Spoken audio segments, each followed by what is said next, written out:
do you think everyone's kind of trauma bonding, or it's just like everyone has trauma? Both.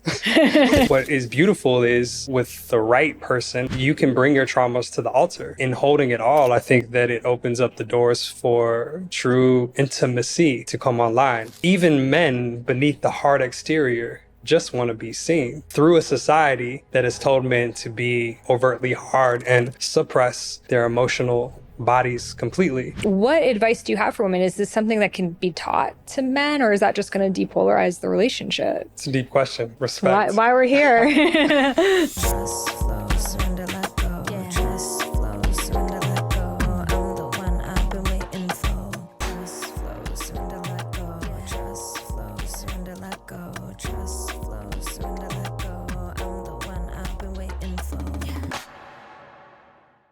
Welcome back to the High Self Podcast. My name is Sahara Rose, and on this podcast, I love to take spirituality, matters of the heart, and make them modern, fun, grounded, and relatable so they can actually serve your needs. So if you haven't noticed, I'm quite obsessed with love and relationships. I try to talk about it to pretty much everyone that I know.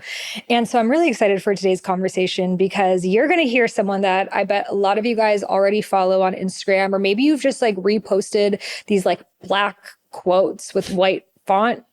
They're always like the same, these men, they don't have to do all the reels that we have to do sometimes, but there are these amazing quotes about love. And I remember coming across his work years ago, and it wasn't until we were both living in Bali that we were able to connect, and instantly just like soul fam vibes, having these really deep conversations about love, like capital L love, like universal love, and also lowercase love, matters of the heart and heartbreaks and, all of the things. So I feel we both really embody divine masculine, divine feminine energy within ourselves, but and also both. And I wanted to just have a deeper conversation about love in the state of this world today. I feel there is a lot of confusion, disappointment, unhealed heartbreak, letdown, sadness. I mean, should the list go on about what it's like to deeply believe in love and often be met by forces that are not working on the behalf of love.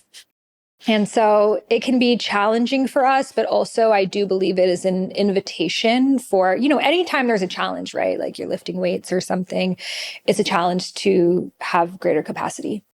And before we get into this episode, be sure to hit subscribe. That allows you to stay in the loop for future conversations. This podcast is also on YouTube, so you could be watching us in person, Spotify video, and the Apple Store. So be sure to subscribe to stay up to date with future conversations, and let's get into this one. And so I do feel this global renaissance of love, shall I say, is inviting us to, through the often solitude, inviting us to actually question what is love and why do we have it, and how can we actually have the real relationships that we desire. So he is a poet, a warrior, a mystic, a light worker, a brother, a human, an undefinable being that we're going to allow what is meant to come through. So without further ado, let's welcome Branden Collinsworth here on the High Self Podcast. Thank you. Did I do a good job? Amazing. So honored to be here. Honored to have you here finally. We finally did it. Years in the making. In the spin of Bali. Always in divine time. Yes. Yeah. So what is love? What is love? Baby, don't hurt me. Yeah. Love is my mission, first and foremost. And when I declared that was my mission, it was like God, the universe, looked at me and said, oh, you want this to be your mission? And that was when my training began. How old were you when that mission came through? 2019, on the eve of a breakup. I was in Rio de Janeiro, Brazil, dating this beautiful Venezuelan. Shout out to my master teacher, Alex. And she broke up with me. And her comment, like right before she broke up with me, was like, you're always on this mission. You're always grinding. You're always going after these things, but I don't know what your mission is, and I don't think you know what your mission is either. And she's like, and because I don't feel like a priority to you, I'm going somewhere else. And heartbroken on the streets of Rio de Janeiro, Brazil, I asked myself, I was like, what is my mission? At this time, I had achieved a lot of success in society's eyes, but I still felt empty. Felt like I was running around the world chasing something, trying to find something to give me significance. And I just started to really, really think about what it is that everybody wants, and it's love. And that's when I declared love is my mission. And in declaring that, the universe began to test me. One of the things it began to show me is everything that is not love. And the deeper that I've gone on this path of love, the more I've realized that that's the only path that it is there to walk. There's a quote that I love. It goes, the longest journey you'll ever go on is the 18 inches from the head to the heart. And for me, that's been the story of my life, a journey from the head to the heart. And at this point, I'm in full surrender to love in all its teachings, in all its intelligence, in all its complexities, the pain of it, the beauty of it, the expansiveness of it, the depth of it. And the more I lean into it, the more it continues to reveal just how powerful it is. And I think in this day and age, more than any time in history, love is the way, love is the key. But what's cool is for eons, people have been talking about love. So it's just a continuation of the love that we are, the love that our ancestors were, and the love that we are laying down for the future generations to come. I love that love is your mission as a man, because it feels like a lot of men, their mission is power, financial success, notoriety, but you don't really hear of love so much. If anything, love is the thing that many men are trying to actively avoid, right? Don't fall in love, don't catch feelings, don't stick with her for too long because she's going to put you in boyfriend role, because it feels like love is a liability. And so it feels for women, it's challenging to find men that prioritize love. And just like even your 2019 version of you hadn't yet. So what wisdom do you have for the women who are listening right now to align with someone who is love-centered? Yeah, that's a really, really big question. And the journey of love always starts in our inner world first. You know, we can't ask for what we are not. And the journey of self-love, the journey of loving oneself, the journey of getting caught up in the beauty and the miraculousness and the depth of oneself inevitably creates the soil, begin to create nourishing environments for other people to come in who also are vibrating from that same space and living in love as well. It's always an inner job first. It's the inner work that inevitably emanates to the outer world. And I think for not only women, but men as well. A few years ago, I was speaking to a whole bunch of MMA fighters. And he's laughing because that's my height. and it's this whole entire convention of MMA fighters, a lot of UFC fighters, and they were like, they were wanting to know that one thing that was going to give them the edge when it comes to like the fight. I thought I was going to say something about active visualization or breath work or resilience. And I looked at them all and I said, it's self-love. And some of them got it, most of them didn't. But the truth is, when we're really standing in our self-love, the entire texture of our life changes. When we truly begin to see ourselves as deserving, as worthy, as sacred, that vibration changes the texture of everything. So men or women, without self-love, we will always be showing up with our cups half empty. But with self-love, we are establishing an energetic foundation for love to come in.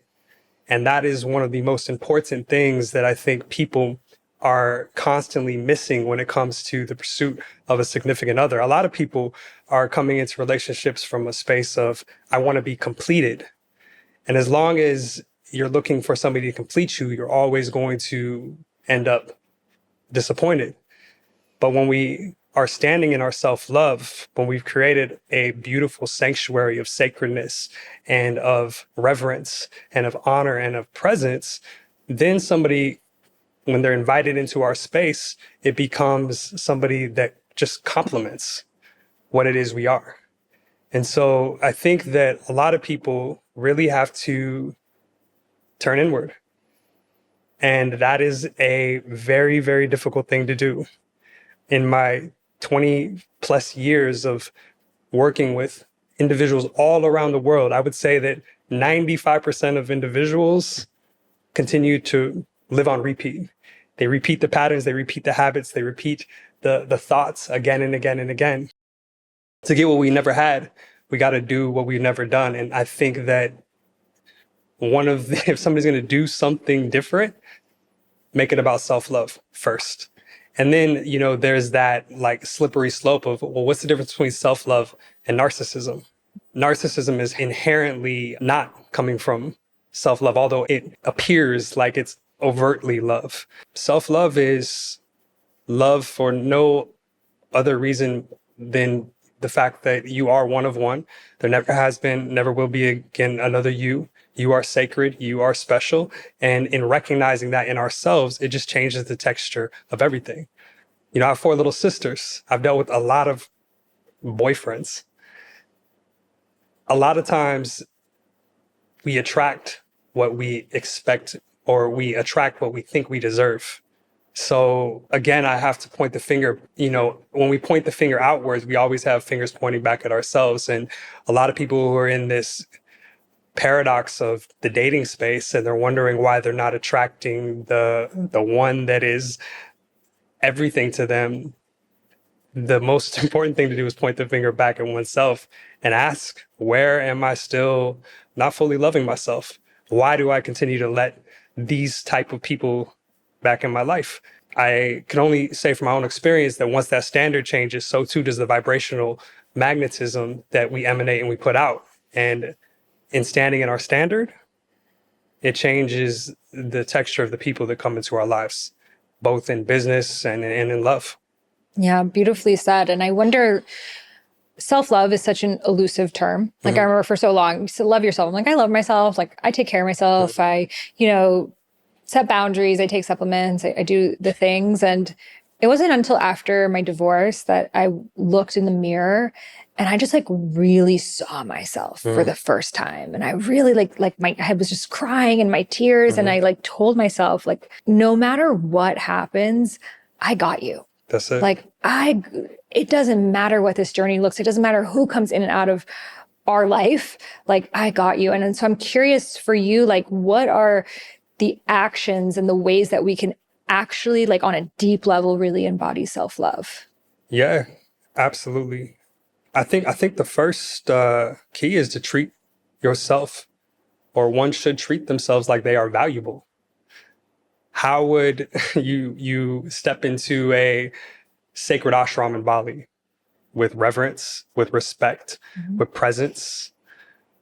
Oftentimes when people are not present to their value, they allow people to step into their worlds with dirty shoes on, to desecrate the energy and desecrate the space.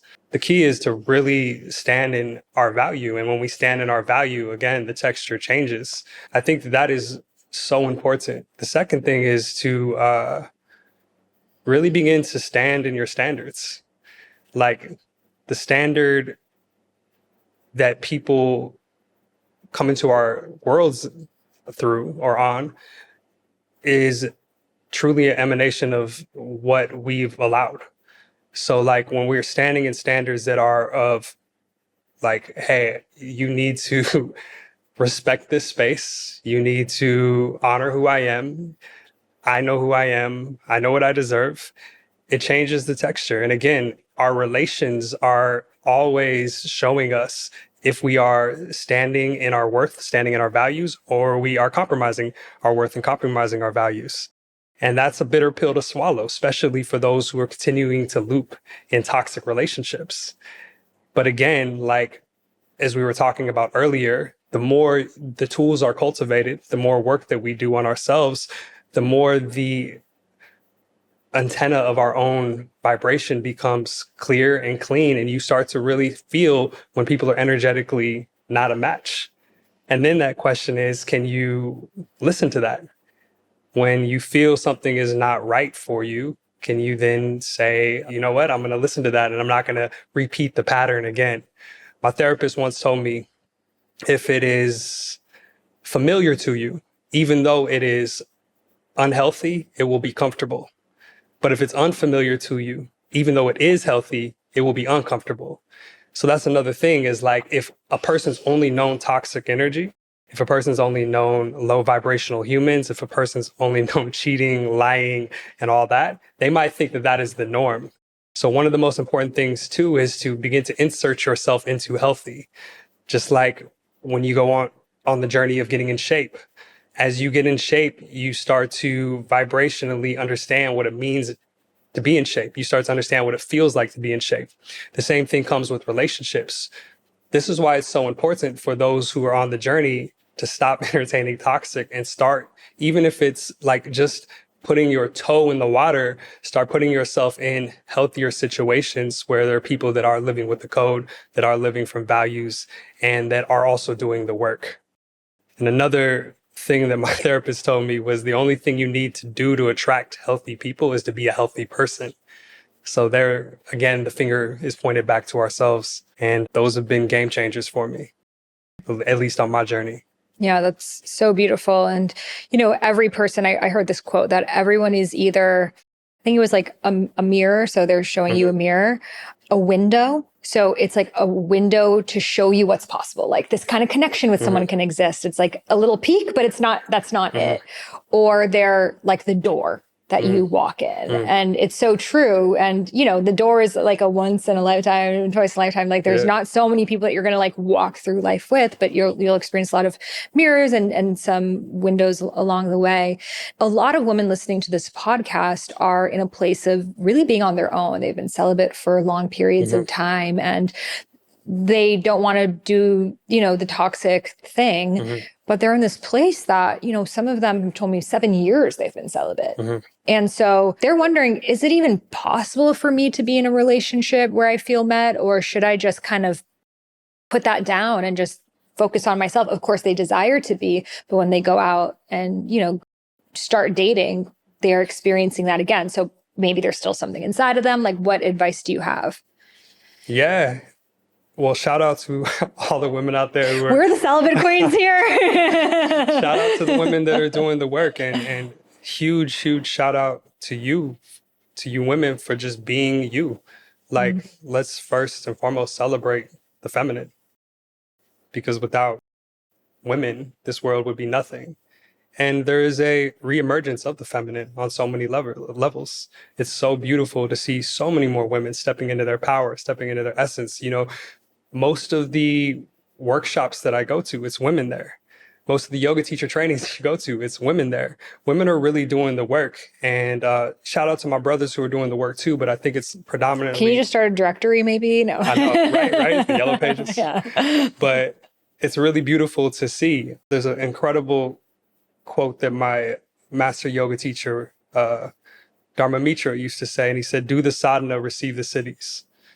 So sadhana in yoga is intentional practice, like doing the work, and the siddhis are the gifts. Part of doing the work is accessing the gifts. The gifts only are accessed through doing the work. And so maybe the gifts are not going to be presented right there immediately as soon as you put in the work. But eventually, as one continues to do the work, the gifts are going to appear. The gifts are going to appear in the form of more peace in your inner world.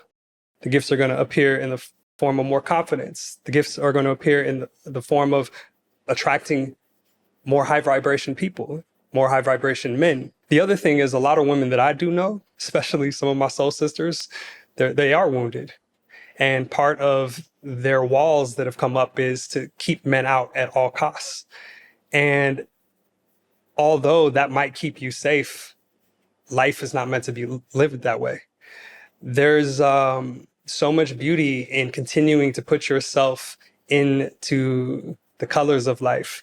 Even though you might have been hurt in the past, you have to trust that history will only repeat itself as long as you are not doing the work. When one truly does the work, the texture of the present moment changes, and what we attract in changes as well. I always say, like, part of the beauty of relating is entering into the relational dojo. A lot of lessons are so pivotal to us being human only come from being in a relation. And sometimes that means you step in and you realize, all right, this is really bringing up all my stuff and I need more work. I need to do more work. Or you step into a relation or relating or the dating space and you're like, actually, my tools are pretty sharp. It's just like in martial arts. You can train in the gym all day long, learning to throw punches, learning to throw kicks, but it's not until you put yourself into the fight, into the battle, that you really know where you're standing.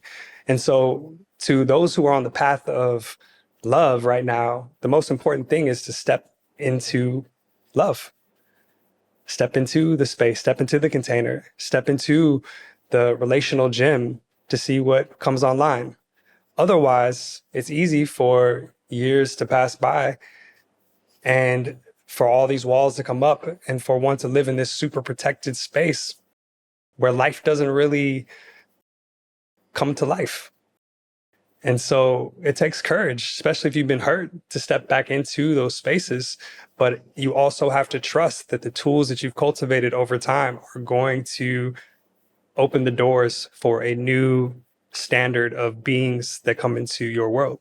Do you feel that everyone that comes into your life is like some kind of subconscious agreement you both have that you're going to mirror each other's unhealed wounds and trauma, and it's karmic, and like you find the person that matches your wounds and you play that out? Or do you think your wounds are just going to come up regardless and everyone that you're with is just going to bring up different wounds? Like, do you think it's like that telepathic of like everyone's kind of trauma bonding, or it's just like everyone has trauma? Both. Yeah, both. I mean, everybody has trauma, and our traumas definitely influence our ability to relate, and hopefully in a conscious container. Because it's not like, you know, at 40 years old, all the work I've done, it's not like all my traumas are healed.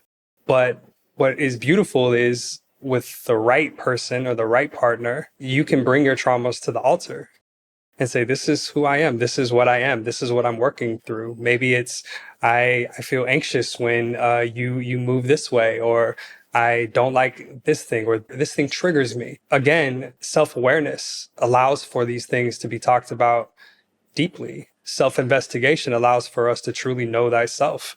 And self-love allows for us to bring our traumas to the altar of our connections without necessarily making it mean that we are less than. In fact, self-love creates space for all of that stuff to live. I think a lot of people think that like once their traumas and everything's healed, that's when self-love comes online. I don't agree with that. I think that true self-love is a container that holds it all. And in holding it all, I think that it opens up the doors for true intimacy to come online. And intimacy is the act of being seen fully. And that's all we want, to be seen. Men, we just want to be seen. All those egos that so many women talk about, these men that are so hardened, when you peel back the layers, there's a term called normative male alexithymia in the DSM. This is the book on psychological disorders.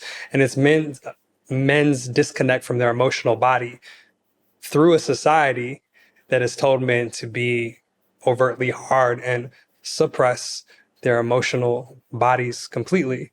So even men beneath the hard exterior just want to be seen. And I can only tell you that as a strong man and as a man who stands in my strength, that did not become fully formed until I also let myself be seen fully. And there's so much power in that. And so again, I think a lot of women as well don't want themselves to be seen fully. And let me emphasize, not everybody deserves to see you fully, but there are people that do deserve that. And in sharing who we are, it only opens up the doors for deeper connection.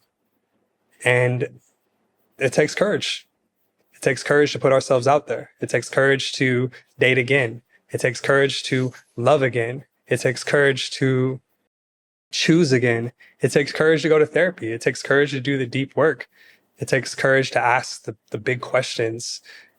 It takes courage to stand in your desires. But in doing so, it also opens up the doors for a higher level of living. So.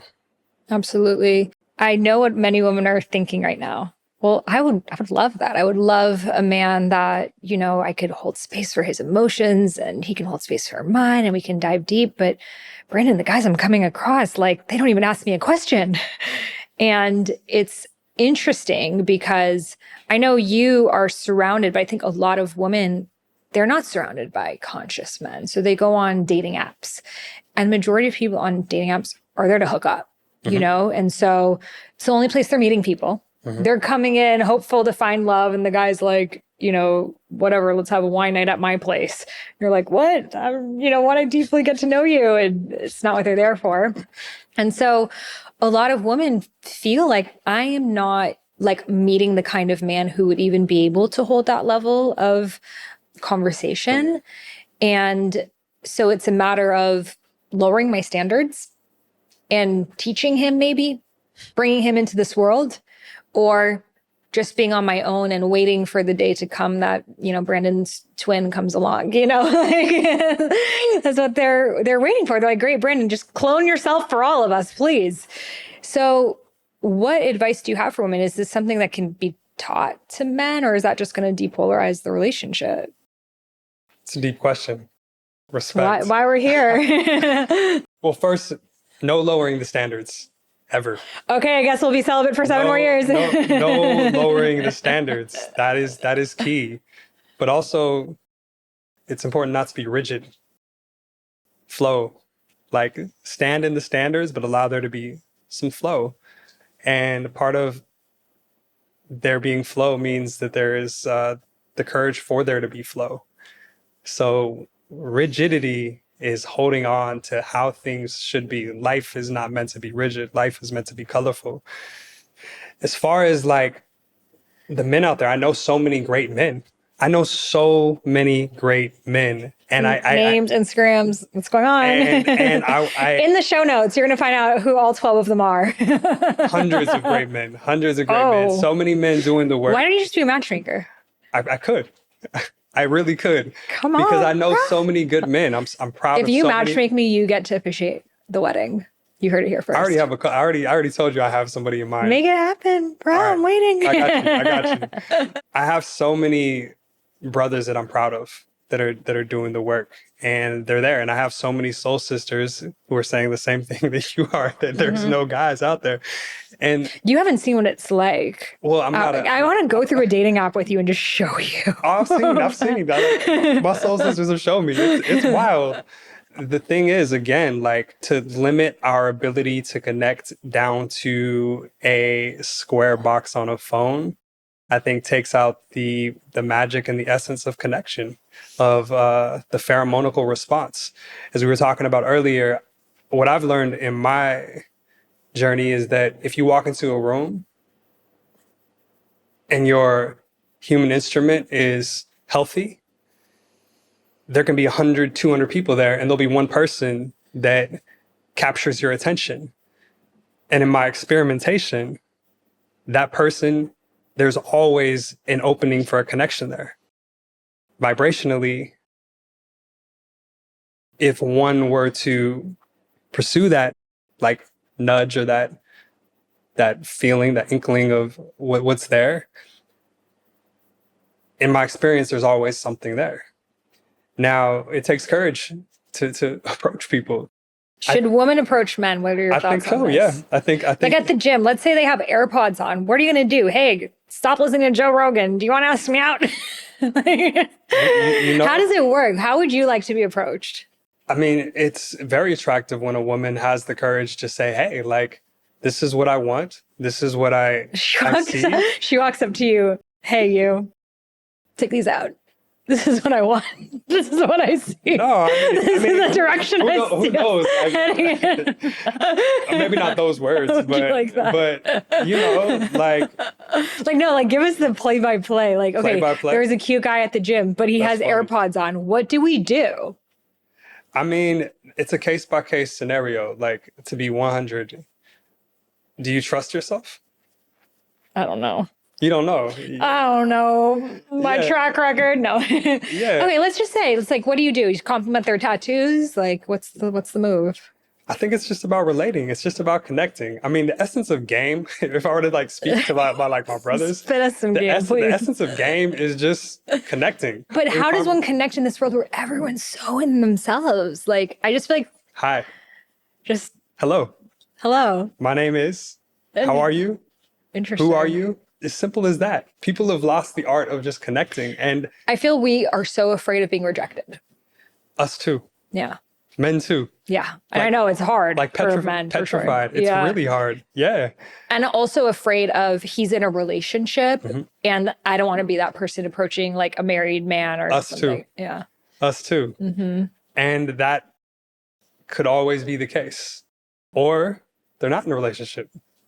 And they're all of a sudden they're like in life. So you just say, hi, how are you? That's your opening? Yeah, 100%. Bold. If I'm feeling a connection, hello, how are you? Now, what's interesting, and I told you this earlier, there's been definitely some moments where I wasn't even actually attracted in a sense of romantically, but, felt that there was an opportunity just to connect. Hey, how are you? And the walls of the woman that I extended that invitation to were so thick that no connection was able to happen.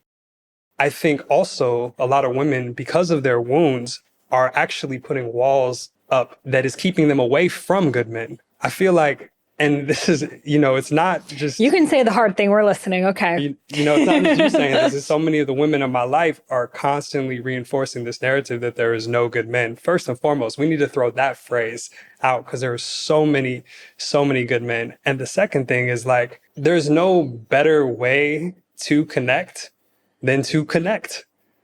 And all of the awkwardness and all of the weirdness and all of the funny things of being human come up when you connect. It's never going to feel just like, oh, this is easy all the time. But we've lost the art of connection. We've lost the ability to just go up to a person and have a conversation. We've lost the ability to be awkward because everybody wants to be perfect. So and we don't have any like parties and stuff that you would get to know each other. Like back in the day, you'd all go to the speed dating club. I mean, not even speed dating, but like the neighborhood party, right? And so you would see the same people. You could talk. Now it's like so much pressure. Let's say you match on a dating app. It's like you have one interaction. If that's not hitting it off, you never see each other again. Whereas I think a lot of crushes probably over time, that's why like people have crushes on their colleagues, right? It's not like happen to be. It's like after seeing them day after day, month after month, you start to develop feelings. And so where do you advise women to go? I advise women to go into the relational gym. Okay. Where's the address of that? The relational gym is get out there and meet but humans. Like where specifically? It can be anywhere. The MMA convention? It could be, if that's your thing. That's where I'm trying to go. One of my soul sisters, she was like 2 years not dating anybody. And we had this deep conversation. She's like, she's basically like, I forgot how to be a woman. I'm like, you did not forget how to be a woman. You've just literally stepped completely outside of relating. And she dove in, and in the course of a year and a half, she went through like 2 heartbreaks, and now she's in a beautiful relationship with a guy that was completely not her type, but somehow, somewhere became her type. And it's so funny. We talked a couple weeks ago, just having the conversation about that moment in time when she was like, I don't even know how to be a woman. The key is just to stop waiting for Prince Charming to roll up on his white horse looking all perfect. And it's just to get out there and start relating again. Now, where to go? I mean, I truly feel that when we're living our dharmic life and we're putting ourselves in the places and spaces that enliven us and empower us and inspire us, we're going to meet people that also are inspired by that space. And then boom, there's a connection. Like the woman I'm dating now, we met in a yoga class.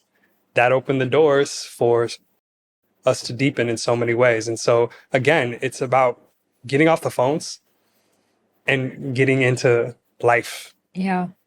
Now, it is hard at times because the world has changed and it's become so digital. But I truly feel that as AI becomes this whole entire thing and everybody's becoming more and more digitized, there's something so beautiful about going back to nature. And part of going back to nature is trusting in inherently in our natural beingness.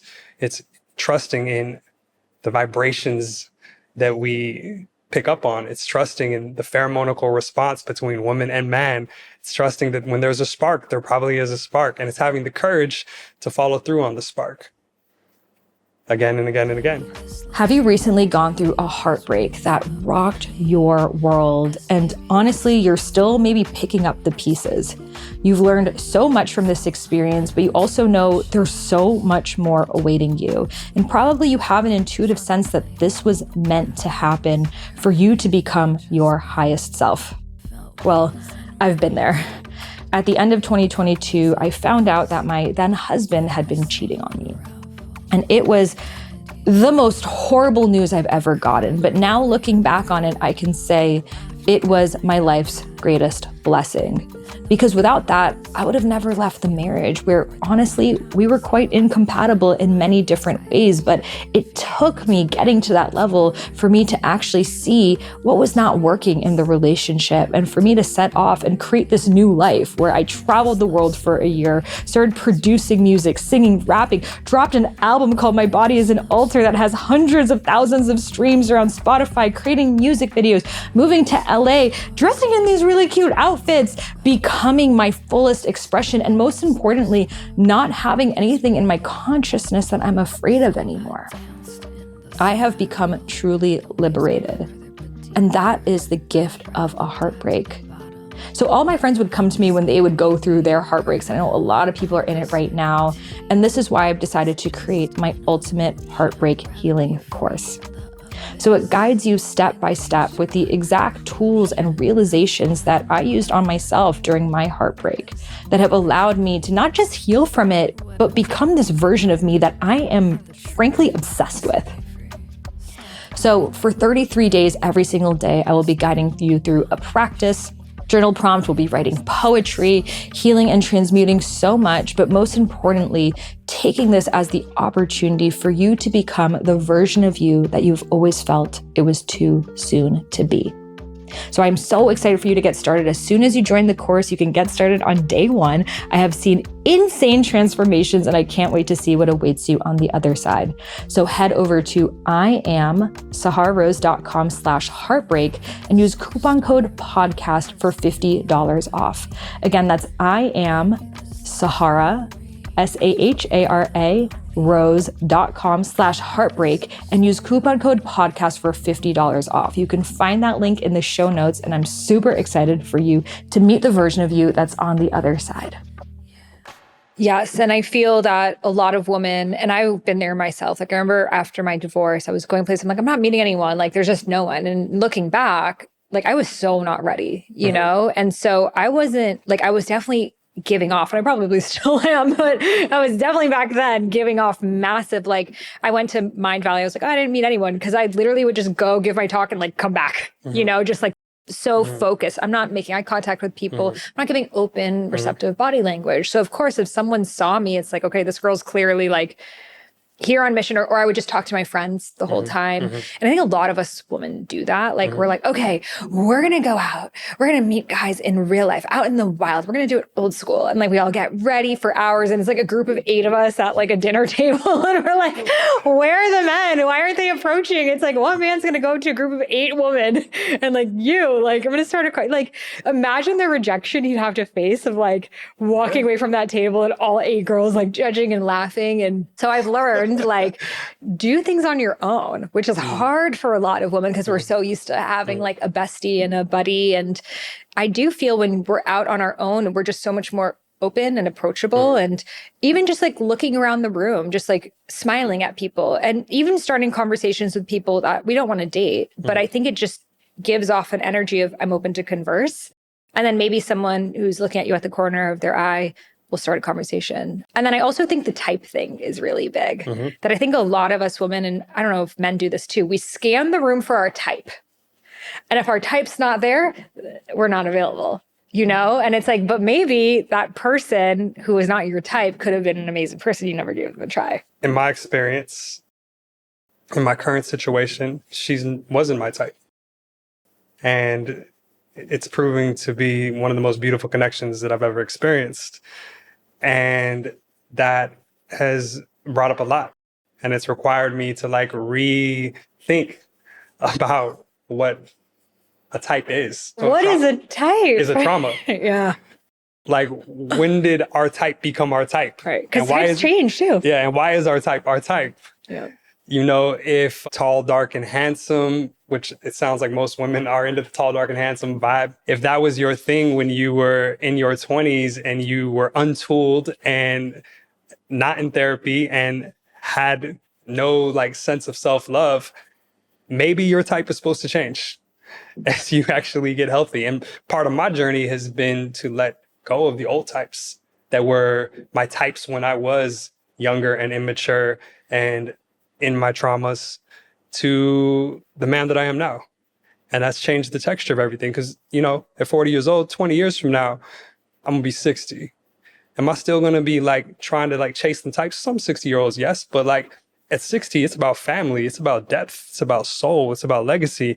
And the woman in my life that is gonna create that with me, beauty is only like skin deep. It's really about the soul. And so types are meant to change. And I think types change when we change. Mm-hmm. I know some amazing men that would treat any woman that had an opportunity with them amazing, but a lot of women would never choose them because they're not their type. Is it they're not their type, or they're not physically attractive? Physically attracted, and maybe like not exactly their type. And that's what I'm saying. It's like sometimes it's beautiful to be open to something you've never experienced. Otherwise, how do you know? You know, a lot of people continue to repeat the patterns. Same type of boy, same type of guy, same type of man, same type of situation, same type of thing. Sometimes it's important to open up ourselves experiencing something new. What role do you think physical attraction needs to play in a relationship? I mean, there's so many different studies that show that like men, it's very high on the scale. And for women, it's like number 3 on the scale. Whether that's true or not, I think it's a case-by-case basis. I think as a man, like, we are attracted to beautiful things. But again, like... We are too, by the way. Yeah. But I think women, we've just trained ourselves over history that we couldn't prioritize that. But I think women just as much. Well, this is the day and age of care. like the renaissance of women coming out and standing in their power and saying, this is what I want, this is what I desire, this is what I need, and not being ashamed about it. But then what's tough is often the men that women are physically attracted to, a lot of people are physically attracted to that same type of person, right? And then it becomes hard relationally because that person has a lot of options. Any man that is standing in his power and his sovereignty, in his health and his vitality, there's always going to be many suitors. But just because there's many suitors doesn't mean that he won't and he can't just choose you. And that's important to remember. It's like when a man is embodied, there's energies that are going to want to be in that frequency, because on a biological level, a woman's like, wow, that's safety, that's shelter, that's providership, you know. It really comes down to biology on a lot of levels, but it doesn't mean that because there are many options that a man is going to entertain them all. A boy may. I'm learning that a man, what really makes a man is precision and choice and direction.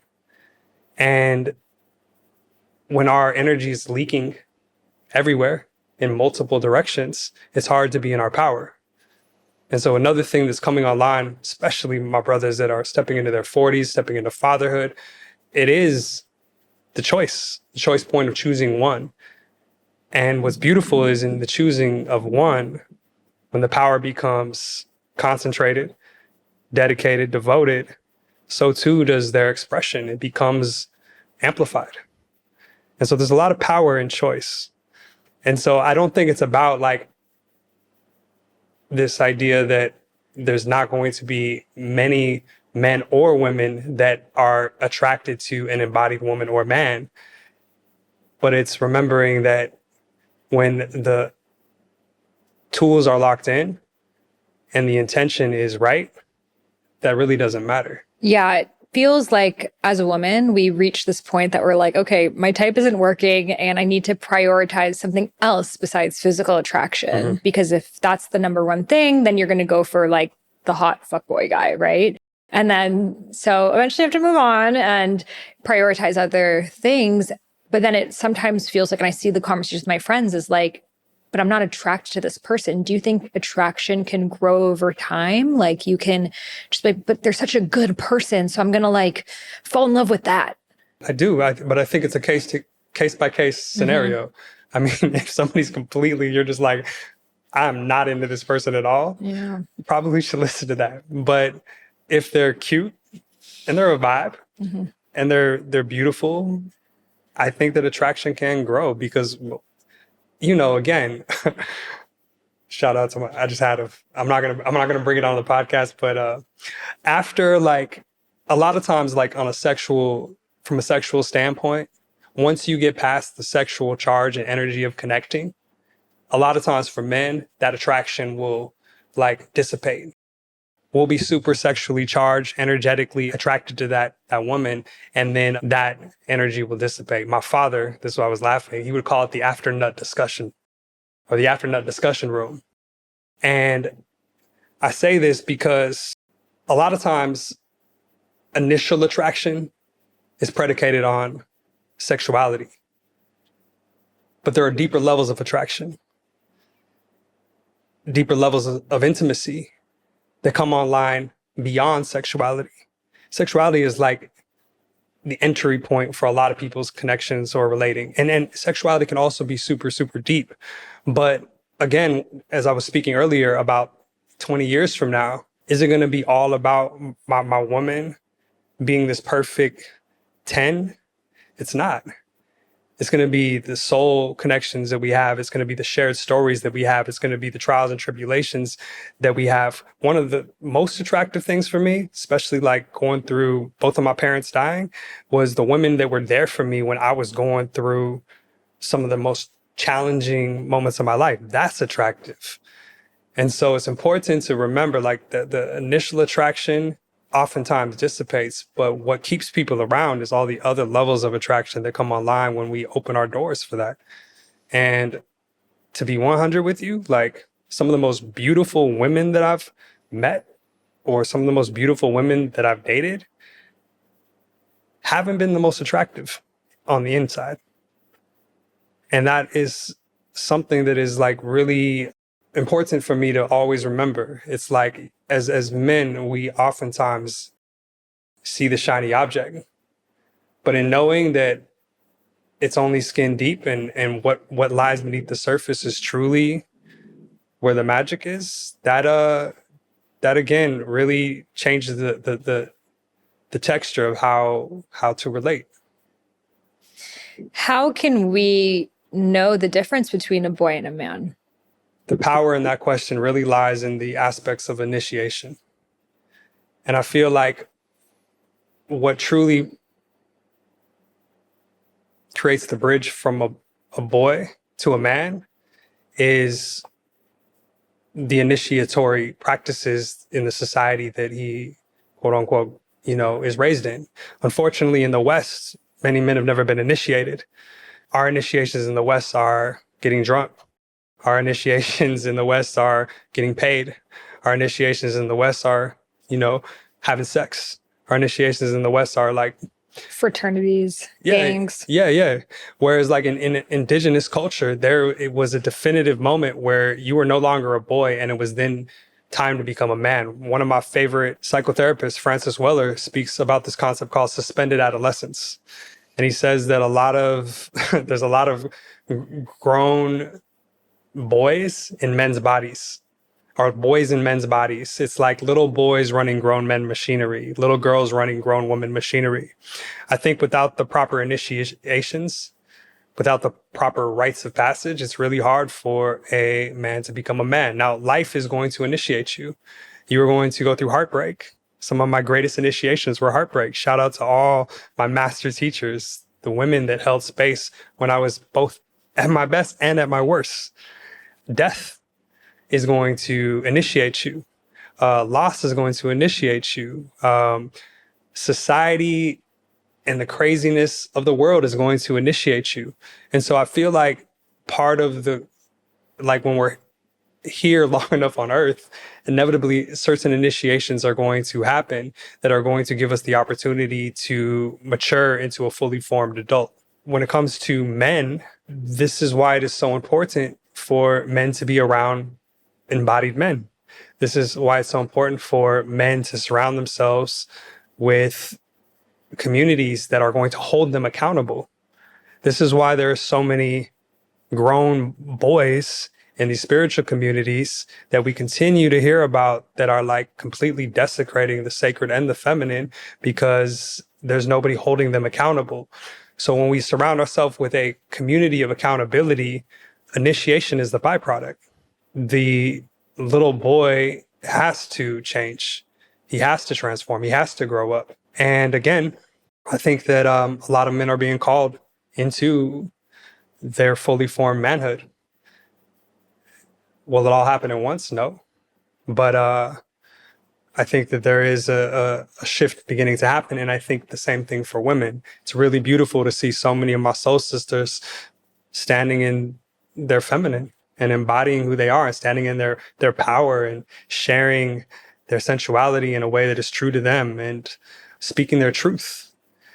You know, we truly are standing on the shoulders of our ancestors, and it is really beautiful to see conversations like what we're having right now being had, because this is new. This is not something that has taken place in the past as often as it is now. So Yeah, I remember when I sat with the medicine of Wachuma, it was a huge initiation for me from girlhood to womanhood. Mm-hmm. And she was showing me all the ways that girl consciousness lived inside of me. And look, girl consciousness is super fun. It's playful, but it's very appearance focused Mm-hmm.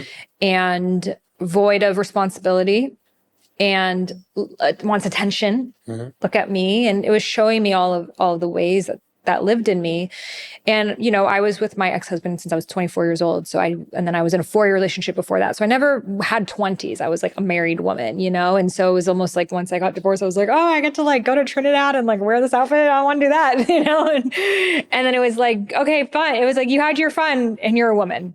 And it was like an elder initiating me. And it was so helpful and healing and beautiful. And now I get to play with my little girl, like the girl in me and have fun with her, but she's not like ruling the show. It's like an archetype I can step into. So how do you feel that we can, if we're not in tribes anymore, how can we self-initiate ourselves into womanhood? The essence of initiation was never just for the individual. In indigenous sense, initiating an individual was for the community. And so the community had a vested interest in that individual being initiated. And in our society, a lot of times we think that it's an individualistic pursuit when we talk about, I want to be initiated, or I want to unlock, or I want to get to that next level. I think that the foundation of initiation is community. And for women, it's so important to build a community of women around you, whether it's just one of your homegirls or it's something deeper than that. But there's a lot of women beginning to gather. And these are the questions that come to the table and come to the altar of these gatherings is like, what does it mean to be initiated? What does it mean to be a woman? As a man, I would never in a million years try to tell a woman how to be a woman. Like, let me not even step into that realm. But I can, with so much love, hold the space for my soul sisters to go do their work. And the same thing for men. It's important that we surround ourselves in community so that we are being challenged and also called out when we are not living from alignment and living from integrity. You know, the other essence of initiation is trial and tribulation. And so I believe that there's a lot of fertile soil when we start to look at our traumas. You know, each and every one of us, regardless of our background, has been through some really challenging things. It's in those challenging things that there's gems and jewels. there are morsels of initiation in all of those. And so it's really important to remember that nothing happened to you. It happened for you. And this can be hard when we talk about some of the deeper traumas, sexual traumas, racially charged traumas, societal traumas. But the moment we can shift the energy from happening to us, happening for us, that's the moment that the seeds of initiation begin to come online, because then we take the power back from that and it becomes fertile soil for us to really begin to stand in and blossom from that space. And I think the other thing that is really important when it comes to the unlock is to really have a curious and inquisitive mind. Critical thinking is a lost art in this day and age. And a lot of people do not question why they believe what they believe. One of the questions I love is, if nobody believed what you believe but you, would you still believe it? So it's like one of the beautiful things that come aligned through deep inquiry is a deeper understanding of self. There's an ancient quote that goes, when the student is ready, the teacher will appear. The second part of that quote is, when the student is really ready, the teacher will disappear. And so continuing to go in and just ask the big questions, get the support, get the therapists, the medicines, both in plant form and in human form. They all are essential. And the thing is there's no magic pill. Again, I started our talk today with the quote that goes, the longest journey you'll ever go on is the 18 inches from the head to the heart. That could be a 20, 30-year journey. I mean, at least for me, it's taken me 20 years to get to a space where I'm good inside, where I know myself. A lot of people want the easy pass, the quick fix, but things take time. And it takes time to fall back in love with yourself. It takes time to rewrite the stories and rewrite the narratives. It takes time to elevate the standards that one lives by, but it's so worth it. The work works. One just has to do the work. And it's inspiring to see more and more people that I know truly coming to life and bringing their light online in a really beautiful way. Yeah, what I'm really hearing is the importance of patience. Yeah. And I feel we're so used to things, even spirituality, instant manifestation, think it and it happens. And it's definitely not the path of love. Right. It takes time. Just healing, truly healing from heartbreak takes way longer than people think. It takes forever. It takes a lot, ages, truly seasons. There's so many seasons of it. And then layers of being single and really understanding who you are outside of any kind of influence. And there are depths and depths. And as you go further, you're like, wow, I'm such a different person than 1 month ago. And so thank goddess that version of me didn't get into the relationship, because I hadn't healed this little thing and then it keeps going. And then you're like, wait, but this is just going to go on forever. So do I ever even get into a relationship? Because I still keep healing. And it's like, God will show you. God will show you. It's like when you're ready, they'll appear. And if they're appearing, you're ready, even if you think you're not. That's it. And it's like, I always loved this, that we can, plan so much in life, but there are two things that we can't: love and death.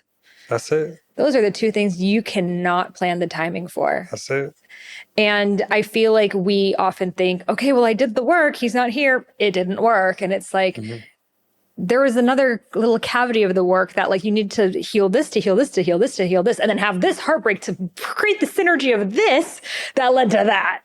And it always makes sense in retrospect, but when you're in it, it's like, I said no to the pattern. And it's like, oh, this whole new identity in you needs to emerge that takes this many months to incubate. And it's like all these different, it's like chemistry and all these different levels of each little concoction that needs to happen.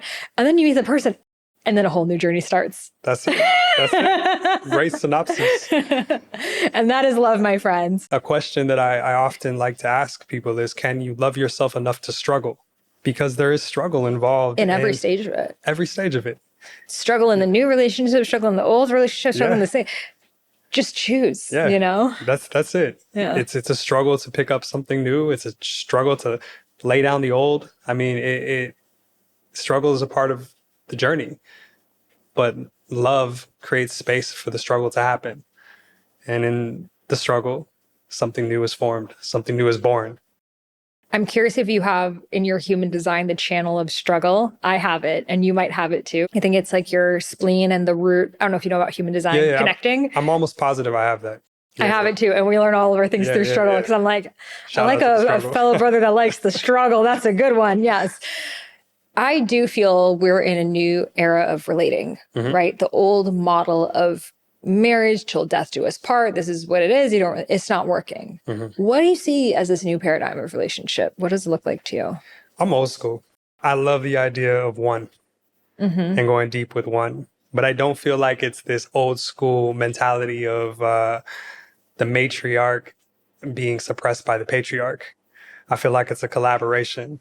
I feel like it is two sovereign humans coming together to co-create magic. I feel like when a man is open to the magic of the feminine, she blossoms and she nourishes.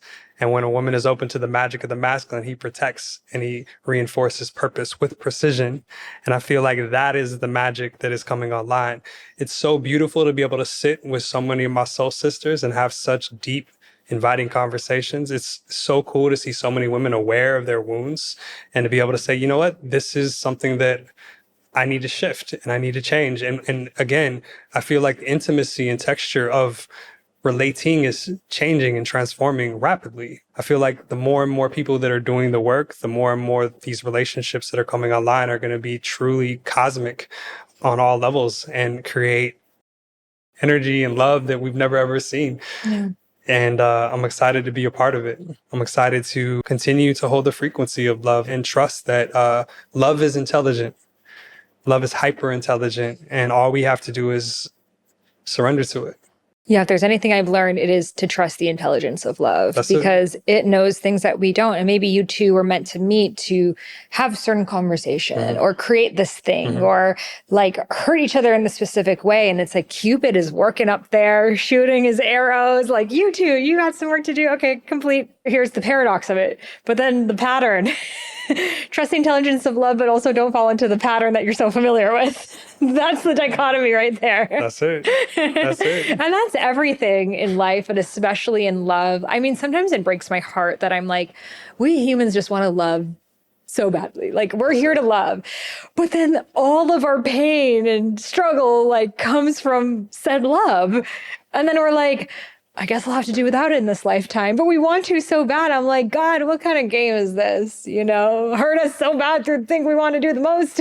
It's the power of love. The power of love. That's it. Everybody thinks that it's supposed to be like roses and rainbows and Care Bears. It's deep. It's depth. That's why love is the mission, because it is all encompassing and it pulls us deeper and deeper into life. When we truly live and lead from love. Have you ever thought about just like being a monk and just like not having any kind of relationship, just like completely devoting yourself to God? I feel... Because sometimes I think that's my path. There's that path. I mean, that path is an option. I'm like, I'm maybe just here to be a priestess. This lifetime, I'm choosing the feminine. Yeah. Okay. Yeah, but yeah. have you ever felt that, like when you're maybe in between things that you're just like, you know what, I'm actually really good on my own. Like I can just be without a relationship in this life. Me personally, I'm so good on my own. All my close friends, they are used to me disappearing by myself, chopping wood, carrying water. I call it the God pocket, where I'm just in this like isolated, concentrated energy of myself. My work is in relation. That's where my deepest work is. I'm so good with just myself. And I feel like men are more likely to be like that. They're so good on their own, that like relationship, opening their heart, that's where the work is. Whereas women, we're naturally more a little bit enmeshed and we want to be around the people and stuff. That like, it was the hardest thing ever for me to learn to be alone. It was so hard. I was just like, please, anyone who wants to stay with me, just so I'm not alone, you know? And took like really 2 years, I would say, to like really love my aloneness and to realize that being alone doesn't even exist because you're always with God. Yeah. After, because I was so used to living with someone, sleeping next to someone, just knowing someone was there. And so then like, just like, wow, I'm really here. Like, especially traveling, I'm like, I'm in a new country that no one even knows my name here. Like, it was just crazy. And I really threw myself into that. And when I would go into this deep feeling of like feeling alone, I realized that ultimately I'm never alone because I'm all one. Like I'm always one with God, and realizing that I'm always like having fun with myself, like my thoughts, I can create things. And it's so much better to be alone where I can think of anything I want than in a conversation with someone that I have to like, dim my light for. And so now finally being at this place where I love my aloneness, it almost feels like, okay, like I finally made it here. Like, maybe this is it. Maybe I'm just here to be of service, and that's the path. But obviously from having this conversation, that's not it. For some that is the path. And that's something that they choose. I think for most, they really, really thrive being in relation and in community. And there's nothing more beautiful. Like, I mean, me and Christine are like in our platonic relationship. You got your thing, running around Bali, like flexing. I think as women, we like historically have always lived with like groups of women and in tribe. And so it is much more difficult, but it does feel like, going back to the beginning, women feeling like it's either going into a toxic relationship or being alone. So I'll choose being alone. And I hope what this conversation is giving is it doesn't have to be that. It doesn't have to be that. Take both of those scenarios out unless they are, well, first take out the toxic relationship from here on out. Yes. Although, we will repeat the pattern that is comfortable to us and familiar to us until we shift what's needed inside to stop repeating the pattern. But we deserve to be in beautiful relationships. And I think that it's time for women to start to change the words that they tell themselves. Words are magic. So if all of my soul sisters out there are saying there's no good men, you're casting that spell again and again and again. There are so many good men. That's a better spell. I deserve love. I deserve peace. That's a beautiful spell. I'm going to meet somebody that sees me and that is down to dance with me in all the ways. And my wounds are not too much for, this individual. It's important to entertain a different narrative than that there's no good men, because there's so many beautiful men and there's so many beautiful women out there. And it's all vibration. When we really, people are like, oh, there he goes again on this vibration thing. But it really is. It really is like we attract what we are. And so that is the bitter truth pill that is hard for some people to like swallow, is like the fastest way to change your reality is to change yourself.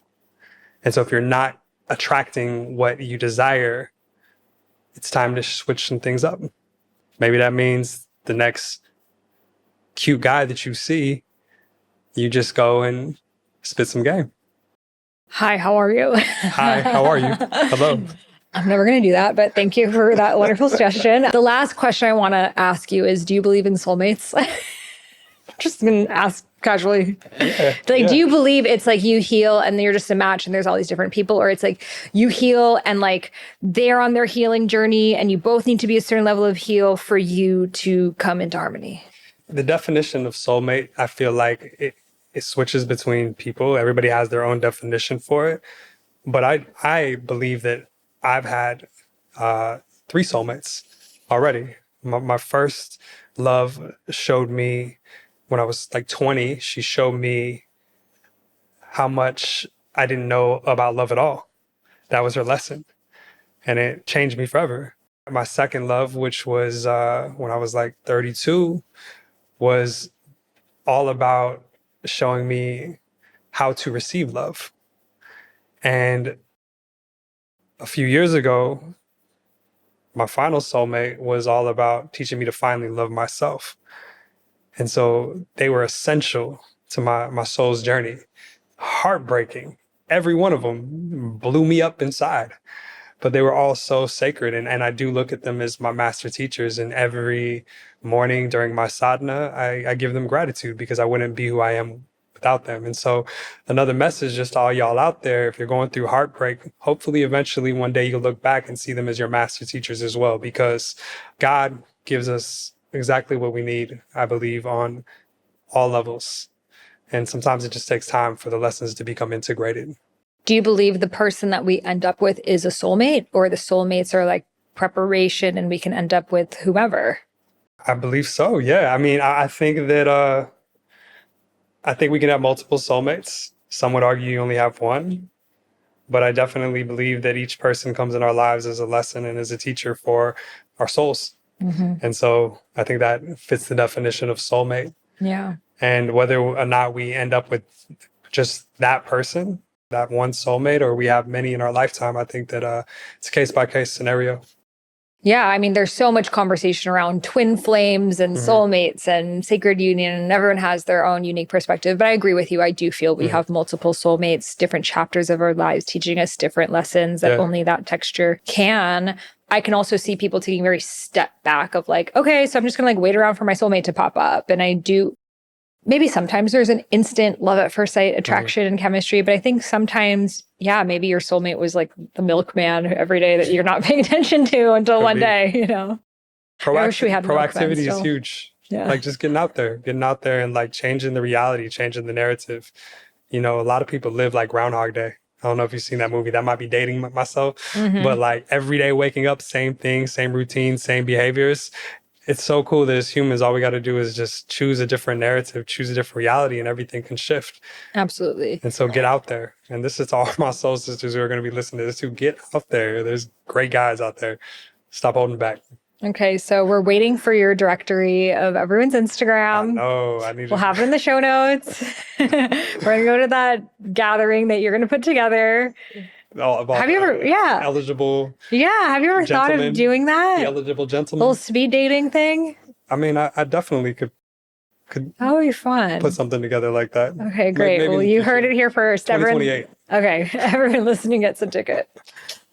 All right. Well, thank you so much for sharing your wisdom, your incredible words. I know you have a book coming out, so when we have that link, we will share that. Appreciate it. And I'll share his Instagram as well. He has such beautiful poetry, so you guys can follow. And thank you for being an embodiment of the divine masculine. It's so needed. Your words are like nectar I receive. I feel my heart chakra opening. I'm healing. So I thank you so much. It's an honor, and continue to shine your light and continue to share your truth and continue to shine this beautiful example of embodied feminine, and your words really resonate. It's such an honor to finally be able to connect with you. I know we've been oscillating in each other's frequencies for quite some time, but it's always amazing to be in presence with such an incredible individual. And what's really cool is oftentimes you like see people online, and when you meet them, you're like kind of let down. What's been cool about connecting with you is like, you are all that and more. You vibrate so high, and what you put out there, how you live, who you are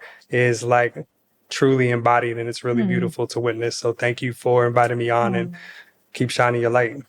Thank you so much. Likewise. And thank you all so much for tuning in. So if you love this episode, send it to the group chat, have a conversation on there. Like, what do you guys think? Like, should we say hi, how are you to like random guys at the gym? Should we try that? And have a conversation about this. This is how we raise collective consciousness, because it's so true. I mean, we can get into these like negative loopholes with our friends. And I feel like this is just like breath of fresh air here. It was very well needed after the solo casts I recorded today. I'm not going to let you listen to those. So please review this podcast, share it as a free gift. I'll send you my womb meditation. Please leave a comment. If you're watching this on YouTube, it's also on video, Spotify video as well. And subscribe so you stay in the flow for future episodes. All right. Thank you so much. And I'll see you in the next one. Trust your intuition, trust your inner wisdom, trust your inner guidance. Close your eyes and listen. So trust your intuition, trust your inner wisdom, trust your inner guidance. Close your eyes and listen.